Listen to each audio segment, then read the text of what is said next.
아버님이 당신이 이제 이렇게 편찮아서 병원도 닫고 그럴 때 가출한 그 작은 딸이 6.25로 인해서 이제 중학교, 고등학교 교육도 제대로 못 받고 그랬었는데 이제 그 어떻게 좋은 신랑을 만나서 애도 낳고 살림을 하고 그러니까 참 미안하기도 하고 애처롭기도 하고 뭐 그렇다고 뭐 또 그렇잖아요. 그 아버지들이 이제 참 그때 고생했대 그런 말을 입에 못 올리지 않습니까? 그냥 표정으로 그윽한 표정으로 참 미안함을 표하시고 그래서 쓸 거로 제가 짐작을 합니다. 제국주의 일본의 식민지에서 태어나고 자란 내 부모는 2차 세계대전 독립과 건국의 혼란 그리고 6.25 한국전쟁 등 큰 경량을 헤쳐왔다. 아버지는 6.25로 형제가 헤어지는 아픔도 겪었다. 우리 부모는 전쟁 중 온 가족이 죽거나 다치거나 헤어지지 않고 무사히 살아남은 것을 평생 감사했다. 정치 이야기를 입에 안 올리는 아버지는 자유당 정권의 2인자였던 이기붕 하나만큼은 내놓고 미워했는데 어머니는 가끔 조심하라는 소리를 했다. 어머니에게는 일제치하 그리고 공산주의자들의 무자비한 보복 같은 두려움이 잠재해 있었다. 수원에서 국회의원에 출마했던 민주당의 홍길성은 아버지 친구였다. 술을 좋아해서 우리는 홍대포라고 불렀는데 주먹만한 코가 딸기처럼 빨갰다. 홍길성이 가끔 병원으로 아버지를 찾아오면 둘은 함께 서너 시간을 외출했다. 아버지의 유일한 외출이었다. 1956년에 민주당의 대선 후보였던 신익희가 유세도중 심장마비로 사망하고 바톤을 이어받은 조병옥조차 4년 후 심장수술을 중 미국의 월터 리드 육군병원에서 사망했을 때 그로 촉발된 아버지의 병화는 3.15 선거를 거치고 4.19 학생봉기를 지나 이승만이 하야할 때 폭발했다. 조병옥 박사 1956년인가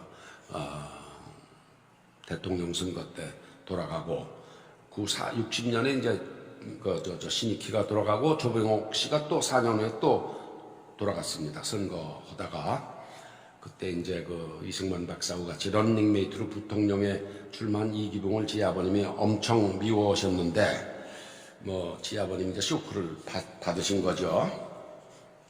그때 민주당은 지금의 민주당하고 본적이 다릅니다. 100% 다른 민주당입니다.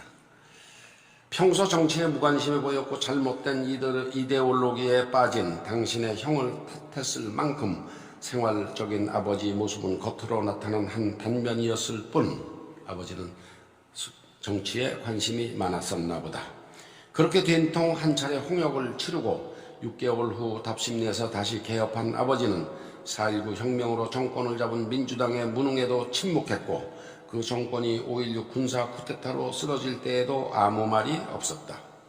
고등학생인 내가 나서서 4.19 후 들어선 무능한 정부와 국회 그리고 철없어 보이는 대학생들을 욕했다. 군사정부에 대해서도 아버지는 좋다 나쁘다 말이 없었다. 이때도 내가 오히려 국민이 차려준 밥상도 못 챙겨 먹는 무능한 놈들이라고 민주당을 욕했다. 쿠데타로 정권을 뺏겨도 싸다고 했다. 해야 할 공부는 안 하고 이따위 쓸데없는 일에 매달렸으니 내가 공부 못하는 것도 당해서 쌀 일이었다. 저는 그때 참 그 5.16으로 쓰러진 민주당 정부를 욕을 많이 했습니다. 바보 같은 놈들. 차려준 밥상도 못 차려 먹는다 이러고. 이렇듯 준비를 안 하고 쌈박질만 하고 있었으니 하루아침에 손에 권력이 쥐어져서도 어떻게 쓸 줄을 몰라 허둥대다가 망한 것이라고 나는 두고두고 침을 튀겼다. 제가 참 그때 민주당을 욕 많이 했습니다. 바보 같은 놈들이라고. 그러니까 촛불혁명으로 뭐 이렇게 해서 정권을 잡은 지금 대통령 문재인 대통령이죠. 정권도 하루아침에 이렇게 그냥 권력을 쥐었지만 준비가 없는 정권이다 보니까 이게 이제 떡을 치고 있는 겁니다. 아버지는 야당의 윤보선이 1963년과 67년 연이어 박정희와 대통령 선거에서 맞대결할 때에도 침묵했다. 속으로의 어떻든 정치에 무관심한 아버지 태도는 돌아가기까지 10년 넘게 지속했다. 당신이 2번이나 혼이 났던 일을 생각하고 무슨 일에건 지나치게 빠져드는 것을 조심하는 듯 했다. 아버지는 이렇듯 정치를 멀찍이 떼어놓고 미국과 구소련 사이의 우주 경쟁과 달 탐사 프로그램에 푹 빠졌다. 대학 입학 천신만고는 아니래도 낙지할 뻔했던 것을 생각하면 감개가 무량해야 했는데 전혀 아니었다. 아버지 어머니도 무덤덤했다. 제가 이제 1년을 제사하고 대학을 갔는데도 제 아버지 어머니나 야 축하한다래거나 아무 말씀도 없으셨어요. 참 저도 그냥 당연한 거 아니야 그렇게 생각을 했습니다. 자식이 많아 대학을 입학 졸업을 매년 해대니 그럴 수밖에는 없었다고 해도 두 양반은 축하한다는 소리는커녕 이제 대학 가니 소리도 한 번 안 했다. 나는 담배도 배우고 당구도 한두 번 쳐보고 막걸리도 배웠다. 그러니까 지 오형제가 그냥 매년 입학하고 졸업하고 하니까 그냥 지 어머니 아버지는 어느 놈이 입학하고 졸업했나 정신이 없었을 거예요. 관심도 안 두셨어요. 그래도 병원 잔심부름은 토요일 일요일이면 빼지 않았다. 아버지 반주 드시는 습관도 여전했고 가끔은 불러앉히고 슬쩍 한 잔 주기도 했다. 대학생이 된 까불이를 제가 까불입니다. 의견 중에 성인으로 인정했다. 제가 이제 이렇게 대학 들어가니까 반주하시다 한 잔 이렇게 주시고 그랬습니다. 아버지는 어느 때인가 나에게 주색 잡기를 이야기했다. 주색 잡기라는 게 있지 않습니까? 왜 이렇게 쉽게 얘기해서 계집질하고 잡기라는 게 있잖아요. 그 마작 노름하는 거. 사람이 살다 보면 특히 남자는 이것저것 해보고 싶은 게 많다. 유혹도 많다. 그중 하나에 주색 잡기도 있는데 가장 양질, 제일 나은 거. 양질은 즉 술이다. 술은 저 한 몸 망가지면 남아있는 가족이야 고생이 되겠지만 그걸로 끝날 수 있다.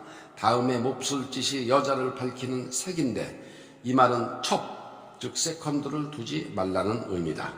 살다 보면 예쁜 여자가 무수히 눈에 보일 텐데 부처님처럼 안 본 듯이 살 수는 없다. 다만 딴 살림 차려서 애를 낳는 짓은 하지 말아야 한다. 두고두고 가족과 일가에 화근을 남기기 때문이다. 대충 이런 이야기였다. 당신 주변 가까운 친척에는 유난스레 서자 출생이 많아 적자인 아버지 형제가 오히려 고립됐던 기억이 남아 있어서이다. 제일 나쁜 버릇이 잡기라고 했다. 잡기는 노름, 즉 마작인데 여기에 한번 빠지면 가족이건 친척이건 가리지 않고 온갖 수단을 부려 집안 기둥뿌리가 뽑힐 때까지 미쳐서 결국은 폐가망신한다고 했다. 아버지 가르침은 매우 구체적이었다. 주색 잡기 중에 이제 제일 나쁜 게 잡기라는 거죠. 마작. 지금은 뭐라 그럽니까? 빠찡꼬라고 그러나? 이 카지노 같은데 빠지면 이제 그냥 기둥뿌리 뽑힐 때까지 미쳐서 이제 감옥 가고 그렇게 끝나지 않습니까? 아버지 주변에는 친구가 없었다. 당신 말대로 가까운 친척들도 아파야 연락이 오거나 했다. 이웃의 외과 의원을 열고 있는 비슷한 연배의 의사가 있기는 해도 의사끼리 만나서 도대체 할 이야기가 없을 듯 했다. 병 이야기를 하나 안 할 말로 환자 흉을 보나 두 분은 실제로 한 번도 같이 어울린 적이 없다. 의사라는 게 그렇습니다. 의사끼리 만나서 할 일 있겠어요? 예를 들어서 산부인과 의사하고 외과 의사, 내과 의사 만나서 무슨 얘기를 하겠어요? 그죠? 의사끼리 좀 그렇습니다. 생활이 되는 게. 한 번은 젊은 아기 엄마가 4-5살 사내 아이를 데리고 우리 병원에 왔다. 특별히 어디 아픈 데가 있는 게 아니고 애가 밥을 잘 안 먹어서 걱정이 된다고 했다. 아버지는 아이 눈꺼풀을 한번 뒤집어 보고 입안에 편도선도 체크했다.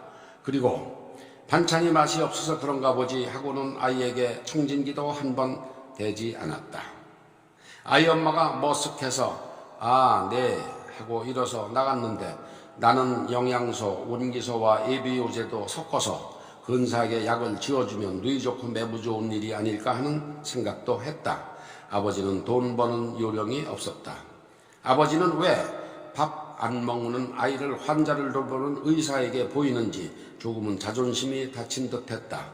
의사가 애 돌보는 직업인가, 밥 안 먹는 것도 병인가 했다.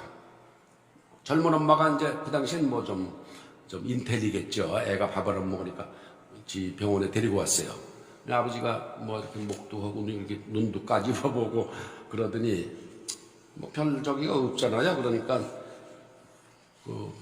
애기 엄마한테 이거 반찬이 맛이 없어서 밥 안 먹는 걸 왜 나한테 데리고 오냐, 그냥 보냈습니다. 그래서 저는 그때 그 영양소가 있었으니까 에비오제, 원기소, 뭐 콩 냄새 나는 그런 건데, 그런 거는 좀 근사하게 쪄서 이렇게 주고 그러면 좀 돈도 벌고 줄 것 같은데, 우리 아버지는 그냥 환자를 쫓아버렸어요. 그럼 밥 안 먹는 아이를 밥 먹게 해주는 게 의사냐? 에? 나는 아픈 애 고쳐주는 거지, 뭐 의사는 그런 게 아니다. 이제 그러니까 이게 뭐 의사로선 파이죠, 재료죠, 돈 버는 데는. 나는 공부를 뒷전에 놓았다. 나는 한일회담 반대니 하는 시대 테마에도 관심이 없었다. 제가 대학 다닐 때 참 그런 관심이 없었습니다.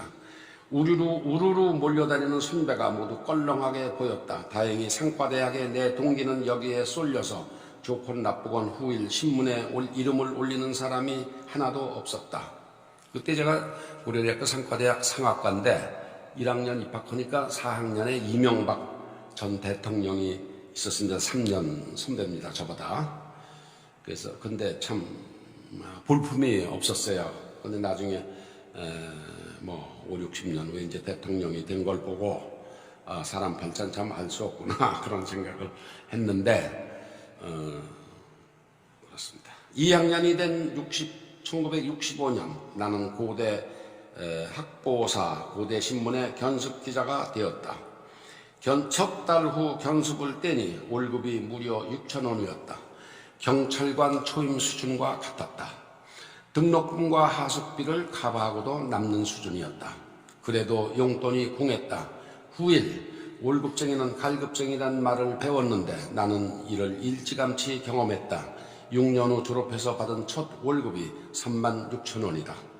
6년 후 제가 이제 그 당시 미디어 그룹입니다. 삼성그룹의 미디어 중앙일보 동양방송에 취직을 했는데 그때 이제 36,000원을 받았는데 그 일찌감치 6년 전에 고대 학부생에 들어갔더니 6,000원씩 줬어요. 그때 경찰관 봉급이 6,000원 시절입니다.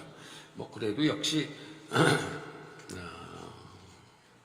노상 용돈에 이제 쪼달렸습니다. 1년을 신문사에 있었어도 나는 기사를 하나도 못 써봤다. 1년 논설부 보조를 하면서 매주 한 편의 글을 읽고 교정을 받다. 글이 몹시 어렵고 난해했다. 그도 그럴 것이 내로라 하는 교수들의 기고이니 단어 자체가 전문적이고 또 쉬운 표현을 안 했다. 나는 이것이 군의를 의식하기 때문이라고 느꼈다.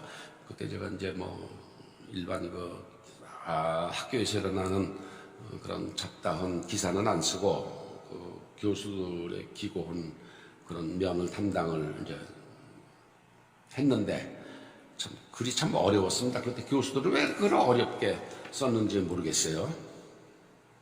아버지는 환갑이 지나면서는 병원에 갇힌 것을 답답해했다. 그렇다고 딱히 같이 어울려줄 친구가 있는 것도 아니었다. 여름 삼복이면 혼자 외출을 해서 보신탕을 즐겼다. 의사가 보신탕을, 그건 아버지에게는 별식일 뿐이었다. 하루 3번 반주도 여전했다. 어머니의 화투 재미도 여전했다. 만 2살 된 손자 의종이는 엄마를 알고부터 더는 할머니 등을 안 밝혔다. 제 아버님 참 보신탕을 즐겨 하셨습니다. 의사가 보신탕 든다 그러니까 좀 이상하죠? 네. 근데 이제 지 어머니가 참 그 장손자를 이렇게 업고 다니고 그러는데 이 녀석이 엄마를 이렇게 알고서부터는 할머니가 등을 대면 그냥 안 가는 거예요. 이제 재미가 없다 이거죠. 할머니 냄새도 나고. 네, 이제 손주도 다 이렇게 키워놓고 보면은 이제 키울 때 재미지. 그래서 그런 말이 있지 않습니까? 2살, 3살, 4살까지 자기 역할을 다 했다. 부모나 할머니 옆에. 이제 제가 요거를 거의 이제 끝이 돌아옵니다. 2번, 3번만 더 말씀을 드리면은 지 아버님이 이제 어머님이 돌아가시고 아버님이 돌아가신 걸로 그 세대를 말씀드리기로 했기 때문에 거기서 끝을 맺겠습니다. 2번, 3번 좀만 더 써서 읽어드리고 이제 그 다음부터는 좀 재밌는 얘기 또 이제 하겠습니다. 시사에도 좀 적극적으로 해서 열 받으시는 여러분들하고 같이 하겠습니다. 감사합니다.